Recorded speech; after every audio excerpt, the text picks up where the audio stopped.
नमस्कार, यो हो न्युज 24 टेलिभिजन न्युज 8 मा स्वागत छ। पटक पटक बन्द हुँदै र खुल्दै आएको नेपाल र चीन बीचको मुख्य व्यापारिक नाका तातोपानी शुक्रबारदेखि फेरि खुलेको छ। नेपालको विशेष आग्रहमा बेलाबखतमा नाका खोलिए पनि अनेक बहाना बनाएर चीनले बारम्बार नाका बन्द गर्दै आएको छ। 2027 सालमा औपचारिक रूपमा खुलेको यो नाकाबाट कुनै बेला वार्षिक 6 अर्ब रुपैयाँ भन्दा बढी राजस्व सङ्कलन हुने गर्थ्यो। तर चीनले 2072 सालको भूकम्प, कोरोना महामारी, भोटेकोशी क्षेत्रको बाढी, पहिरो लगायतको बहाना बनाएर तातोपानी नाका अधिकांश समय बन्द गरिदियो। तर अहिले निकै तामझामका साथ नाका खोलिए पनि फेरि कहिले बन्द हुने हो विश्वास छैन। असोजको पहिलो हप्ता प्रधानमन्त्री पुष्पकमल दाहाल प्रचण्ड चीनको भ्रमणमा निस्कदैछन्। यही मौकामा चीनले तातोपानी नाका खोलेर आफू नेपालप्रति उदार रहेको देखाउन र प्रधानमन्त्री प्रचण्डलाई चीन भ्रमणका क्रममा रिजाउन चाहेको आम बुझाइ यति बेला परेको छ। लामो समयदेखि नाका बन्द हुँदा त्यसको सिधा असर नेपालको अर्थतन्त्रमा परेको छ।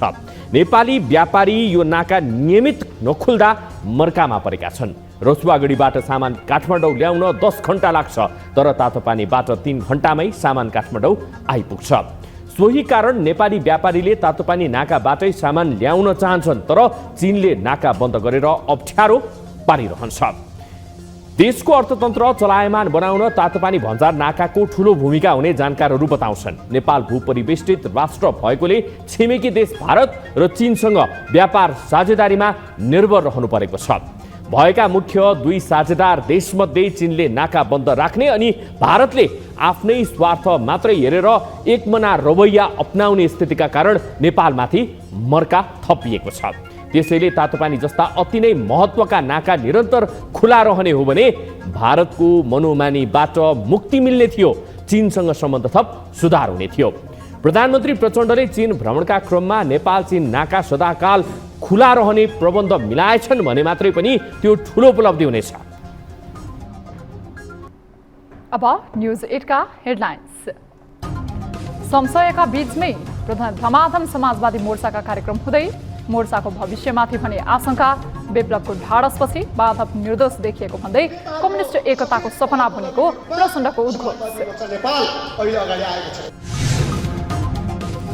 प्रधानमन्त्री प्रचण्ड उत्तेजित अभिव्यक्तिको होडमा विवादित व्यवहार र बोलीका कारण सरकारको आयुमै आशंका। सडकमा जाने चेतावनीले भूमिकामाथि नै प्रश्न। भ्रष्टाचारका विरुद्ध जगैदेखि हल्लाइदिनु पर्ने हुन्छ। प्रचण्डको भ्रमण अघि चीनले सार्वजनिक गरेको नयाँ नक्साले नेपालमा तरङ्ग। कम्युनिस्ट नेताहरू भने चीन जाने होडमा।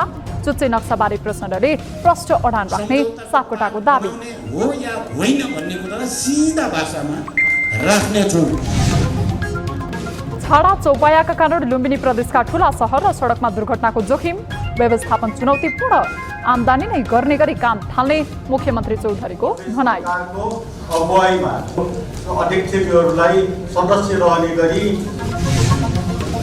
र बाराको सिमरौनगढ नगरपालिकाले सञ्चालन गरेको नगर अस्पताल 1 महिनादेखि बन्द। अस्पताल प्रशासन र नगरपालिका आरोप लगाउनमै व्यस्त। नगरवासीलाई भने हैरानी। हामी सबै कर्मचारी जति करार र जिल्लादारीमा छौँ त्यति।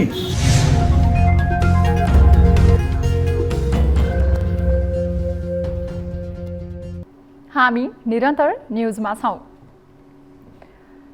कम्युनिस्ट घटक दलहरू समाजवादी मोर्चाको नाममा एकताको प्रयास गरिरहेका छन्।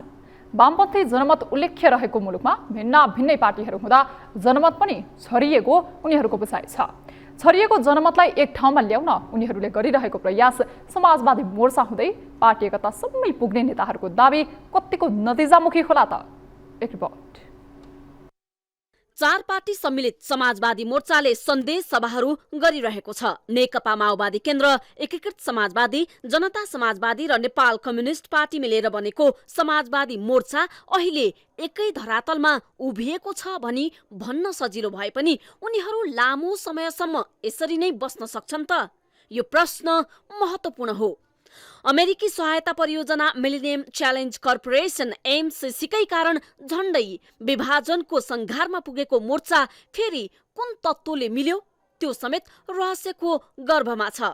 एमसीसी विरुद्ध सडक आन्दोलन घोषणा गरेको नेत्र विक्रम चन्द विप्लव नेतृत्वको नेकपा र एमसीसी कार्यान्वयनको प्रमुख कार्यभार पाएको माओवादी, नेकपा एस र जसपा बीच सहकार्य आगामी दिनमा पनि होला त? आशंका उत्तिकै छ। एमसीसी कार्यान्वयनमा प्रतिरोध गर्दा आफ्नै मोर्चाभित्रको दललाई सरकारले के गर्ला? यस्ता प्रश्नहरू गम्भीर छन्। राज्यले कुनै पनि कुराको सुरक्षा दिनु र कानूनले तोकेको कुरामा कार्यान्वयनमा लैजानु अनिवार्य शर्त हो। तर यही शर्त र मोर्चाको गठजोड कहिलेसम्म, त्यो भने अनुत्तरित छ। यस्तो हुँदाहुँदै पनि नेकपाका महासचिव नेत्र विक्रम चन्द विप्लवले माओवादी फुट्न मात्र नजानेको, जुट्न पनि जानेको जिकिर गरिरहेका छन्। साम्राज्यवादीहरूको विरुद्धमा लड्नको लागि, नेपाली जनताको विजयलाई सुनिश्चित गर्नको लागि, नेपाली जनताले क्रान्तिबाट स्थापित गरेका अधिकारलाई सुदृढ गर्नको लागि समाजवादी मोर्चा नेपाल गठन भएको छ। यो इतिहासको एउटा आवश्यकता, यो आवश्यकताले यो मोर्चा गठन भएको छ। त्यसकारण परिस्थितिको उपहासको रूपमा, वस्तुस्थितिको आवश्यकताको रूपमा र नेताहरूको सचेत पहल कदमीको रूपमा समाजवादी मोर्चा नेपाल अहिले अगाडि आएको छ। विप्लवले एकताको विषय मात्र उठाएका छैनन्, प्रचण्डमाथि जनयुद्धका विषय उठाएर आक्रमणको प्रयास भएको भन्दै चुप नबस्ने चेतावनी दिने गरेका छन्। यस्ता विषय जे भए पनि सरकारभित्र रहेको दल र बाहिर रहेको दल बीचको सहकार्य चुनौतीपूर्ण छ। यता नेकपा एकीकृत समाजवादीका अध्यक्ष माधव कुमार नेपालले मोर्चालाई परिवर्तनका पक्षधरहरूको समूहको रूपमा अर्थ्याइरहेका छन्। ठान्न हुँदै हामी परिवर्तनका पक्षमा छौँ, हामी आमूल परिवर्तनको पक्षमा छौँ। जबसम्म हाम्रो उद्देश्य पुरा हुँदैन हामी लागिरहन्छौँ, किनभने हामी जनताको सेवामा समर्पित हुने योद्धाहरू। माधवलाई ललिता निवासमा टेन्सन हुँदा आफू पनि टेन्सनमा रहेको बताइरहेका प्रधानमन्त्री प्रचण्डले समाजवादी मोर्चा पार्टी एकताकै लागि भएको दाबी गरिरहेका छन्। एमालेसँगको एकताबाट पाठ सिकेको दाबी गरेका प्रचण्डले एकता ध्रुवीकरण हुँदै समाजवादमा पुग्ने लक्ष्य राखेको र समाजवादी मोर्चा शक्तिशाली कम्युनिस्ट पार्टी बन्ने विश्वास व्यक्त गरेका छन्। समाजवादी क्रान्तिको नेतृत्व गर्ने शक्तिका हैसियतमा आफूलाई अगाडि बढाउनेछ। मैले सबै कमजोरलाई आज यो कुरा पनि विशेष रूपले राख्न चाहेको छु। अब म थोरै कुरा सरकारको र अहिलेको परिस्थितिको बारेमा केही राख्न चाहन्छु। कमजोरलाई थाहा छ यो पटक हामी सरकारको नेतृत्व गर्ने स्थिति बडो विचित्र तरिकाले हामी सरकारको नेतृत्व गरिरहेका छौँ। समाजवादी मोर्चामा भएका दलहरू विचार सिद्धान्तको आधारमा समेत फरक ध्रुवमा छन्। शक्ति क्षयीकरणको तीव्र गतिबाट गुज्रिरहेका बेला जुटेका नेताहरू पार्टी एकतासम्मै पुग्लान्, यो भने रोचक विषय बनेको छ। गौर प्रकरणले जेलिएका जसपा अध्यक्ष उपेन्द्र यादव हुन् वा ललिता निवास प्रकरणले जेलिएका माधव नेपाल नै किन नहुन्, वा लडाकु शिविर प्रकरणमा जोडिने प्रचण्ड, उनीहरू विभिन्न बहानामा मिल्ने बाटो खोज्नेमा दुईमत नहोलान्। तर एमसीसीदेखि संसदीय व्यवस्थामाथि नै अविश्वास गर्ने विप्लव कसरी यो मोर्चामा लामो समय रहलान्, यो पनि रोचक विषय हो। यद्यपि नेपालको राजनीति र दलीय प्रवृत्ति एकै नाश नहुने भएकाले मेल बेमेलका घटना परिघटना जे जस्ता पनि हुन सक्छन्, यसमा आश्चर्य मानिहाल्नु पर्ने देखिँदैन। न्युज 24 टेलिभिजनका लागि पोखराबाट टिभी जर्नलिस्ट ऋषि बरालको सहयोगमा राजनीतिक ब्युरो। प्रधानमन्त्री पुष्पकमल दाहाल प्रचण्ड कति बेला के बोल्छन् टुङ्गो नै हुँदैन। बोलेकै कारण पनि 10 वर्ष सशस्त्र युद्धदेखि अहिलेसम्म आइपुग्दा प्रचण्ड विभिन्न विवाद र चर्चाको घेरामा परिसकेका छन्। त्यसैले पनि प्रचण्डको पछिल्लो मनोदशाले के उनी स्थिर हुन सक्दैनन् भन्ने प्रश्न उठेको छ। बेलगाम बोल्ने प्रचण्डले आफू राज्य सञ्चालक भन्दा प्रतिपक्षी जस्तो भूमिकामा किन रमाउँदैछन्, यो टिप्पणी पनि भइरहेको छ। एक रिपोर्ट। तेस्रो कार्यकालका लागि प्रधानमन्त्री बनेका प्रचण्ड तत्कालीन युद्धका बेला जति चर्चामा रहे त्यति नै राज्यका लागि रहस्यको पात्र बने। त्यो बेला प्रचण्ड भनेकै राजा हुन् भन्ने आवाजसम्म सुनिन्थ्यो। तर युद्धलाई तीव्रतर अघि बढाएका प्रचण्डले भारत र नेपालका विभिन्न जिल्लामा जीवन बिताए। साधकै जीवन व्यतीत गर्दै सामान्य मानिस जस्तै हिँडेका उनी त्यति बेला कस्तो पात्र थिए त्यो फरक विषय हो। तर प्रचण्ड आफू बेलगाम बोल्ने गरेको विषयमा भने भावनालाई जोड्ने गरेका छन्। केही दिन पहिले प्रधानमन्त्री बन्न भारतको भूमिका रहेको आशयको अभिव्यक्तिले उनी विवाद विवादमा तानिए। यसै कारण संसद अवरोध नै हुन पुग्यो। राजनीतिमा पनि उहाँले चासो राख्नुहुन्छ। उहाँले मलाई प्रधानमन्त्री बनाउन कहिले कहाँ पुग्नुहुन्छ, कहिले कहाँ पुग्नुहुन्छ, कहिले दिल्ली, कहिले नेपालका पार्टीसँग लाग्नुहुन्थ्यो उहाँ भनेर उहाँको बारेमा भनेको कुरालाई अब त्यसलाई उचालेर चाहिँ फेरि एकचोटि बमण्डर गर्न खोजिएको छ। मलाई लाग्छ त्यो बेलुन पनि छिटै फुट्नेवाला नै छ। पुस्तक विमोचन कार्यक्रममा बोलेपछि विवादमा परेका प्रचण्डले लामो समयसम्म यो विषय सचिवालयबाट खण्डन गराए। त्यसबाट पनि अवस्था सामान्य बन्न नसकेपछि उनी आफैले संसदमा उभिएर गलत बोलेको स्वीकार गरे। भावनामा डुबेर बोलेको भन्दै प्रचण्डले गम्भीर विषयलाई भावनामा लगेर मिसाइदिए। प्रचण्डले यसरी बोल्ने काम भने अहिले मात्रै गरेका होइनन्। तत्कालीन नेकपाको पालामा समेत प्रचण्डले एक टेलिभिजन अन्तर्वार्ताको क्रममा कम्फर्टेबल सरकारको विषय उठाएपछि उनी विवादमा तानिए। विवादमा तानिरहने प्रचण्डले आफैले सरकारको नेतृत्व गरिरहेका बेला एमसीसी बारे समेत विवादित अभिव्यक्ति दिए। एमसीसी कार्यान्वयनको अघिल्लो दिन मात्रै प्रचण्डले अमेरिकाले व्याख्यात्मक टिप्पणी स्वीकार नगरे सडकमा जाने चेतावनी दिए। यसरी प्रचण्ड आफैले नेतृत्व गरेको सरकार मुलुकमा चलिरहेको छ भन्ने भुलिदिन्छन् वा उनी संसदमा भने जस्तै भावनामा बढी आउँछन्। उनीमा अभिव्यक्तिमा लगाम लगाउने विषय पटक्कै देखिन्न। यस्तै समाजवादी मोर्चाको सुर्खेतमा आयोजना भएको सन्देश सभामा समेत प्रचण्डले भ्रष्टाचार अन्त्यका लागि वर्षा सकिएपछि सडकमा जाने चेतावनी दिए। केही समयपछि बर्खा सिद्धिएपछि लाखौं जनतालाई सडकमा ल्याएर राष्ट्रियताको पक्षमा, जनजीविकाको पक्षमा, सामाजिक न्यायका पक्षमा, भ्रष्टाचारका विरुद्ध जगैदेखि हल्लाइदिनु पर्ने हुन्छ।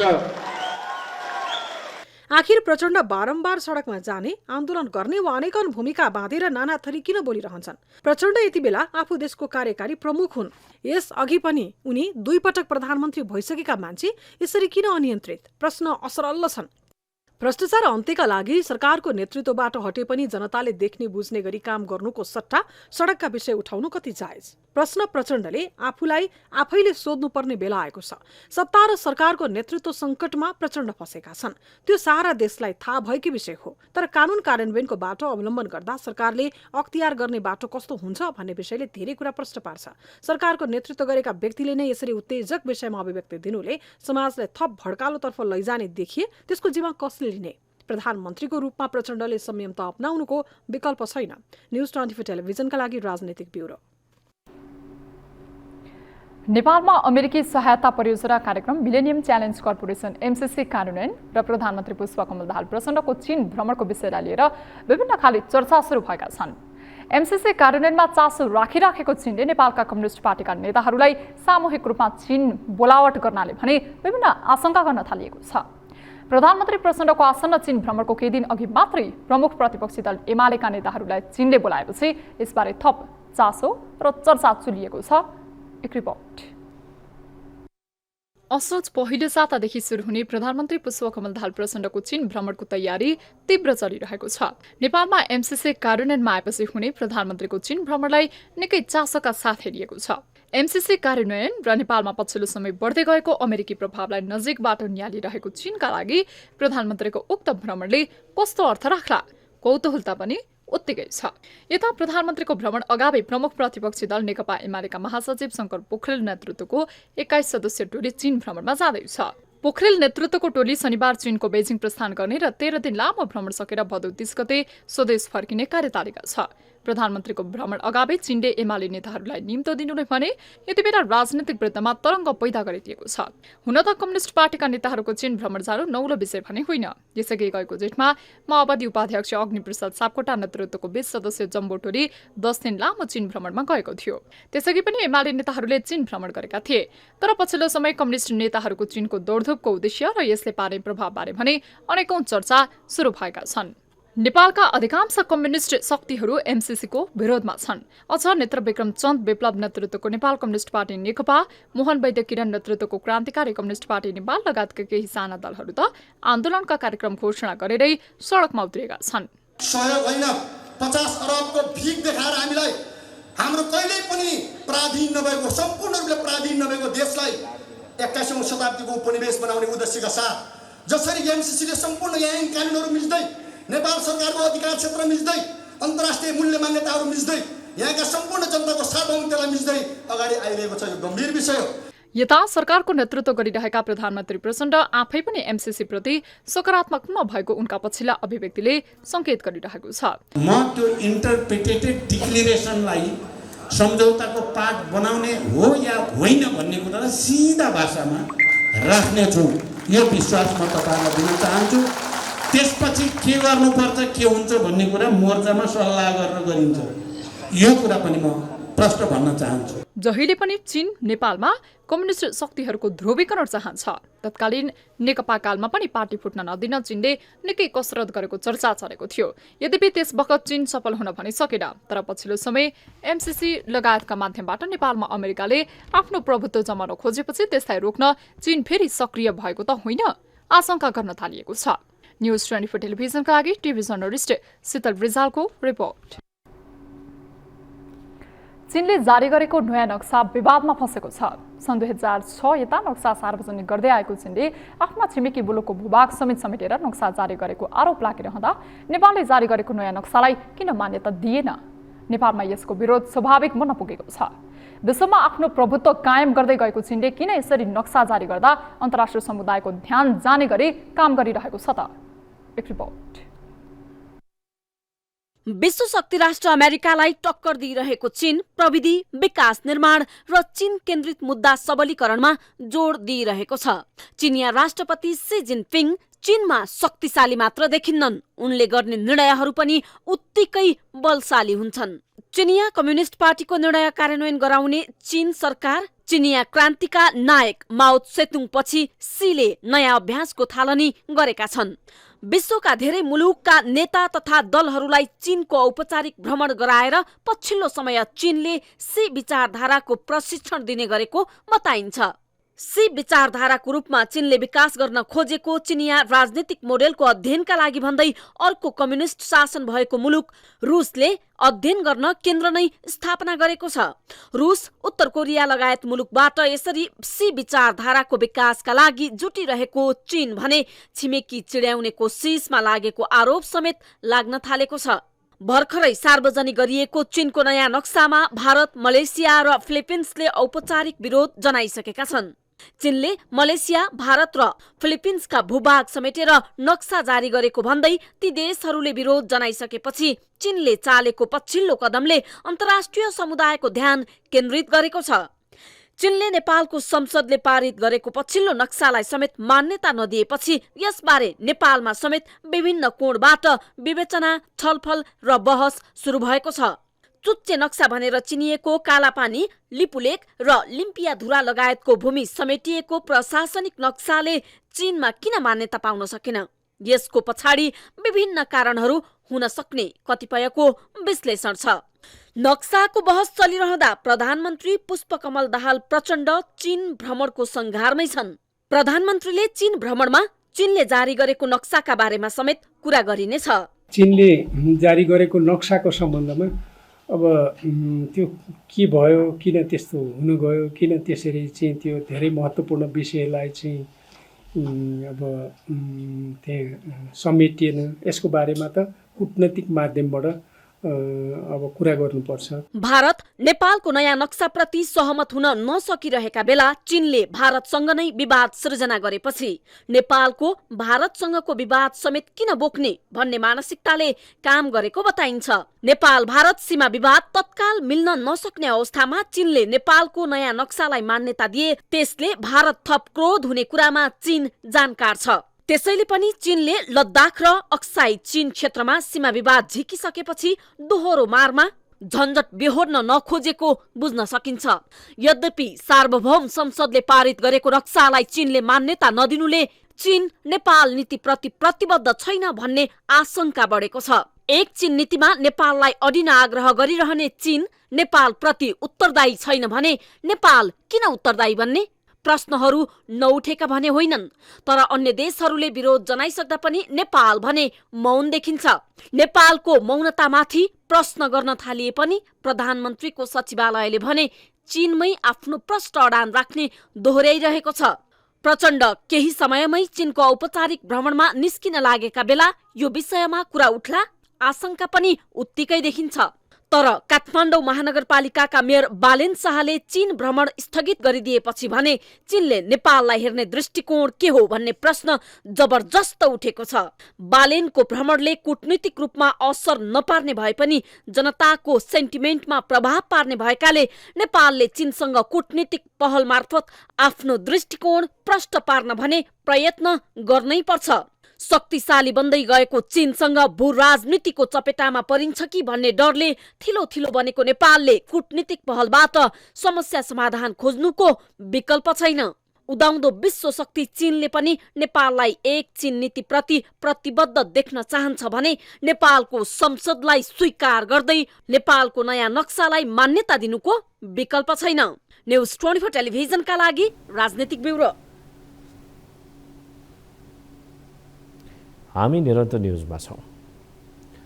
लुम्बिनी प्रदेशका प्रमुख सहरहरूमा छाडा चौपाया व्यवस्थापन टाउको दुखाइको विषय बनिरहेको छ। प्रमुख सहरहरूसँगै मुख्य तथा भित्री राजमार्गहरूमा समेत छाडा चौपायाले अड्डा जमाएर बस्नाले सवारी दुर्घटनाको जोखिम समेत बढाएको हो। चौपायाको व्यवस्थापन नियन्त्रण बाहिर नै हुन थालेपछि अहिले स्थानीय सरकारले प्रदेश सरकारसँग सहयोग मागिरहेको छ। त्यसैले पनि प्रदेश सरकारले स्थानीय सरकारसँग सहकार्य गरी छाडा चौपायाको व्यवस्थापन तथा त्यसबाट आय आर्जन समेत सृजना गराउने भन्दै विकास समिति गठन गर्ने तयारी गरेको छ। एक रिपोर्ट। लुम्बिनी प्रदेशका ठूला सहर राजमार्ग छेउछाउमा छाडा चौपायाको बिगबिगी छ। प्रदेशका सहरहरू नेपालगञ्ज, कोहलपुर, तुलसीपुर, तौलिहवा, बुटवल, भैरहवा, परासी बजारमा छाडा चौपाया नियन्त्रण बाहिर छन्। राजमार्गमा छाडा चौपायाका कारण दुर्घटनाको जोखिम पनि उत्तिकै बढेको छ। बुटवल उपमहानगरको सडक, पूर्व पश्चिम राजमार्ग र सिद्धार्थ राजमार्गमा सडकमै लाम लागेका छाडा चौपायाहरू सवारी साधन नै अवरुद्ध हुने गरी बस्ने गरेका छन्। बुटवलका सडकमा छाडा चौपाया नियन्त्रणमा स्थानीय सरकार उदासीन भएको भन्दै धेरैले सामाजिक सञ्जालबाटै आक्रोश पोख्ने गरेका छन्। तर सामाजिक सञ्जालमा आलोचित बनेको लुम्बिनी प्रदेशको आर्थिक केन्द्र रहेको बुटवल उपमहानगरपालिकाले गएको बुधबार मात्रै वडा नम्बर 7 मा रहेको नन्दिनी गौशालाको व्यवस्थापन गर्न प्रस्ताव पेश गर्न सूचना प्रकाशित गरेको छ।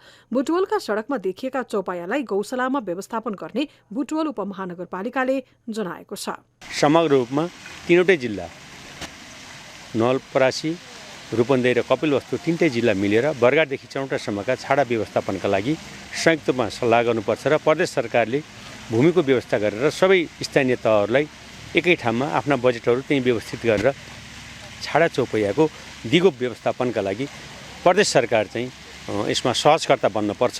यो कुरा हामीले बुटवलले बारम्बार उठाएका छौँ, बारम्बार डेलिगेसन पनि गएका छौँ। प्रदेशको ठूलो सहर नेपालगञ्जमा पनि छाडा चौपायाको समस्या विकराल छ। बाँकेदेखि दाङसम्म एउटा र कपिलवस्तुदेखि नवलपरासीसम्मका लागि एउटा गरी दुईवटा प्रदेश स्तरकै गौ संरक्षण केन्द्र वा गौचरण बनाएमा त्यसले दिगो समाधान दिन सक्ने सुझावहरू आइरहेका छन्। सडकमा अव्यवस्थित रूपमा रहँदा सडक दुर्घटनाको शिकारमा चौपाया स्वयं पनि पर्ने गरेका छन्।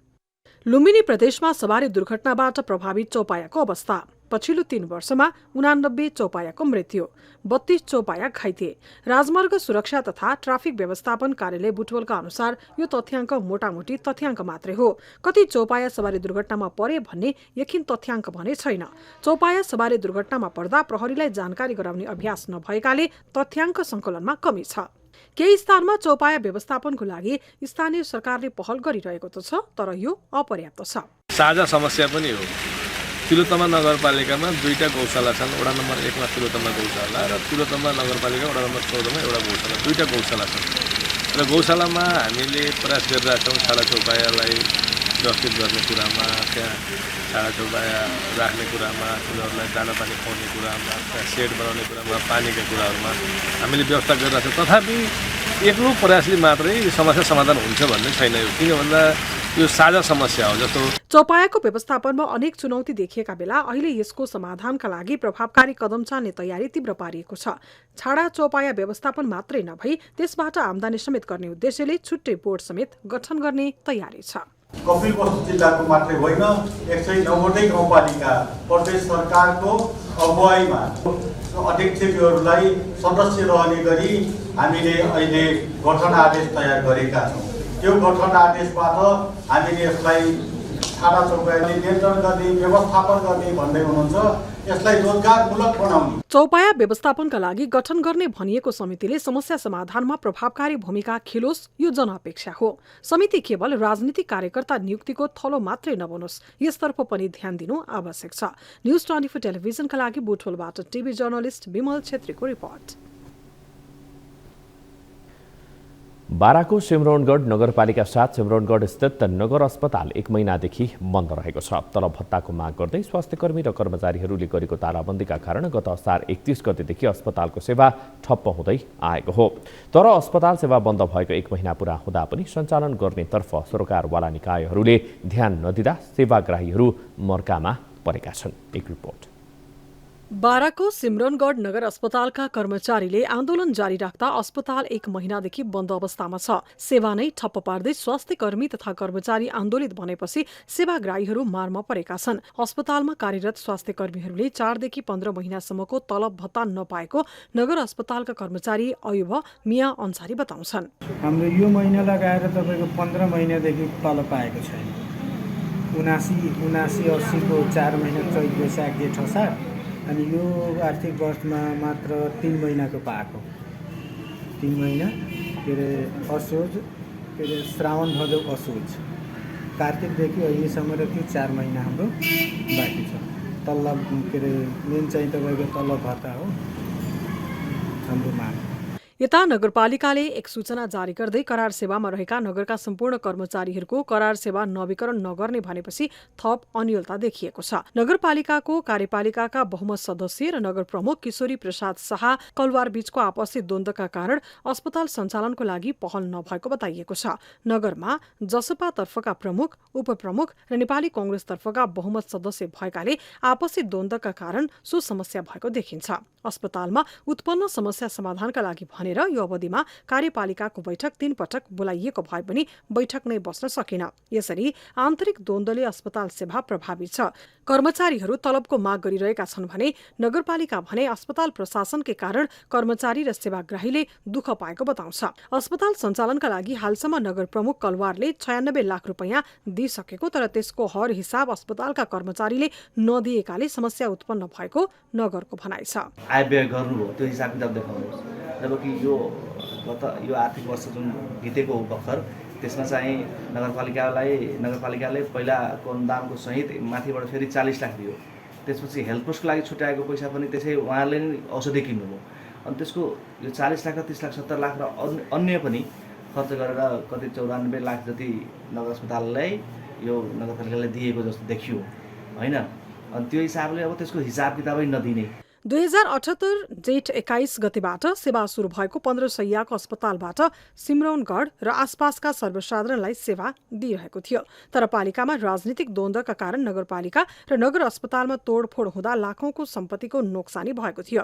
नगर अस्पताल बन्द हुँदा आफूहरू छिमेकी देश भारतको बिहार क्षेत्रमा महँगोमा उपचार गराउन जानुपर्ने अवस्था आएको स्थानीयको गुनासो छ। हामीहरू मान्छेलाई घाटा लागिरहेछ। मेरो बिरामी भएर त बिर जानुपर्छ, कलैया जानुपर्छ, भारतमा जानुपर्छ।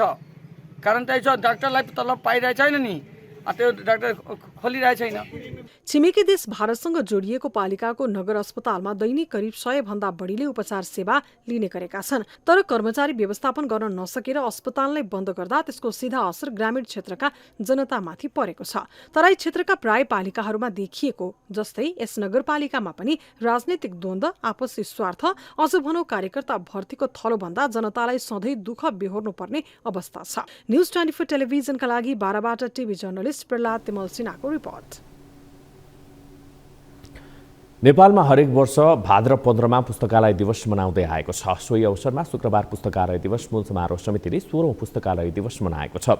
समितिले 16औं पुस्तकालय दिवस मनाइरहँदा पुस्तकालय अभियन्ता तथा पुस्तकालय कर्मीले नेपालमा पुस्तकालयको उचित व्यवस्थापन नभएको गुनासो गरेका छन्। एक रिपोर्ट। नेपालमा झण्डै 925 पुस्तकालय रहेको तथ्याङ्क छ। 2072 सालको महाभूकम्पले यस्ता अधिकांश पुस्तकालयमा क्षति पुर्याएको थियो। भूकम्पपछि प्रयोगविहीन भएका कतिपय पुस्तकालयको अवस्था अझै जीर्ण छ। भूकम्प गएको 8 वर्ष बितिसक्दा पनि सरकारी पुस्तकालयका भवन पुनर्निर्माण हुन सकेका छैनन्। नेपालमा पुस्तकालय दिवसकै रूपमा मनाउन सुरु भएको 16 वर्ष बितिसक्दा पनि पुस्तकालयको उचित व्यवस्थापन तथा महत्त्व दर्शाउन नसक्नु दुःखद विषय भएको अभियन्ताहरूको गुनासो छ। 2072 सालको भूकम्पले नेसनल लाइब्रेरी ढल्यो, हरिहर भवन ढल्यो।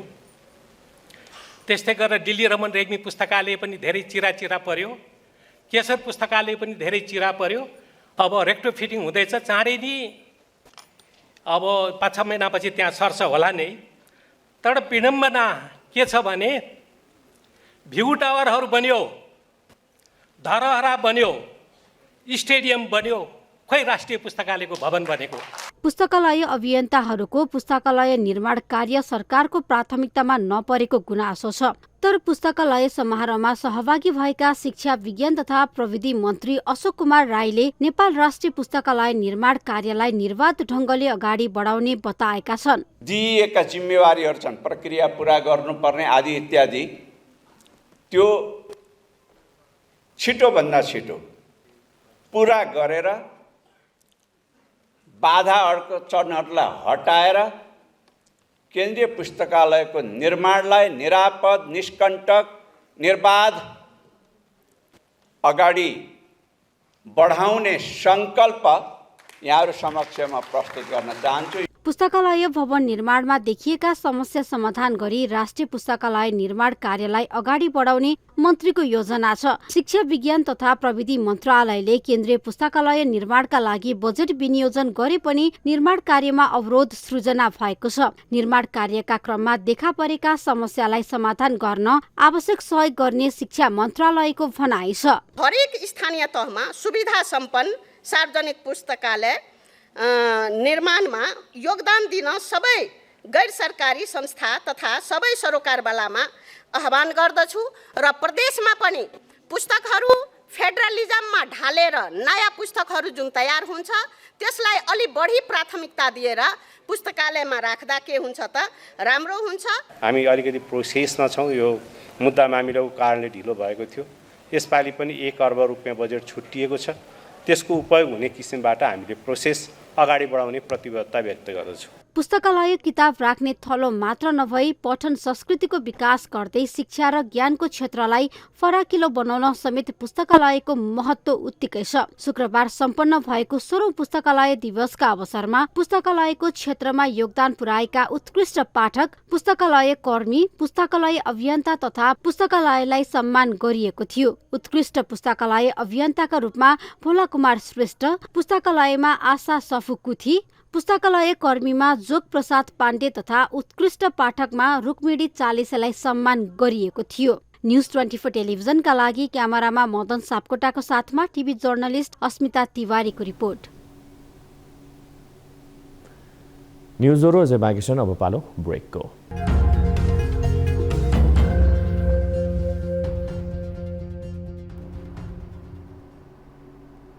हामी निरन्तर न्युजमा छौँ।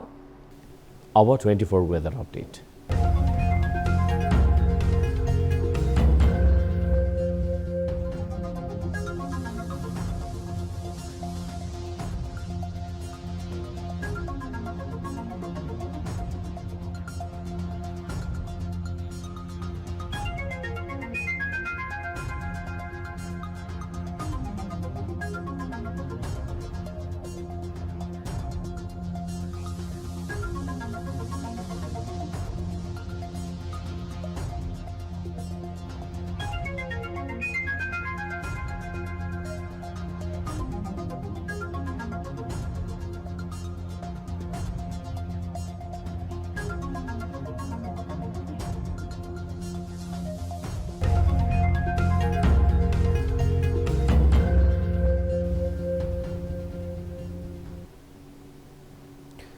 अब न्यूज 8 को अन्त्यमा पुनः हेडलाइन्स।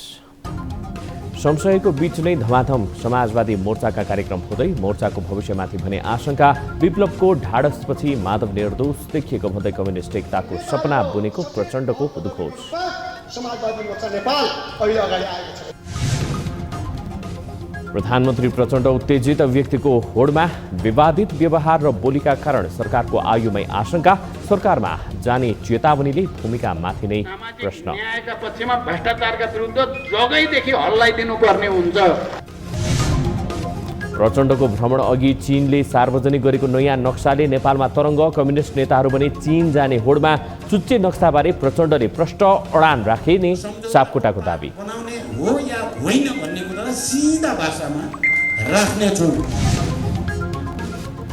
छाडा चौपायाका कारण लुम्बिनी प्रदेशका ठूला सहर र सडकमा दुर्घटनाको जोखिम, व्यवस्थापन चुनौतीपूर्ण, आम्दानी नै गर्ने गरी काम थाल्ने मुख्यमन्त्री चौधरीको भनाइ। अध्यक्षहरूलाई सदस्य रहने गरी र बाराको सिमरनगढ नगरपालिकाले सञ्चालन गरेको नगर अस्पताल 1 महिनादेखि बन्द, अस्पताल प्रशासन र नगरपालिका आरोप लगाउनमै व्यस्त, नगरवासीलाई हैरानी। हामी सबै कर्मचारी जति करार र जेलादारीमा छौँ त्यति।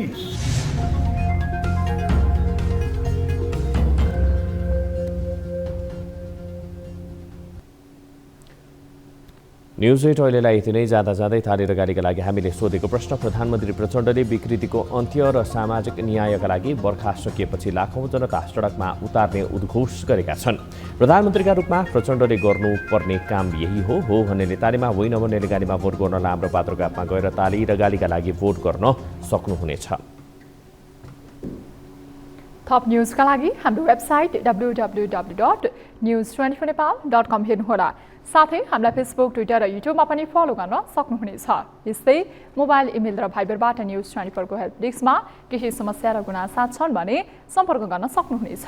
अहिलेलाई बिदा दिनुहोस्। हामी निरन्तर न्युजमा छौँ। नमस्ते।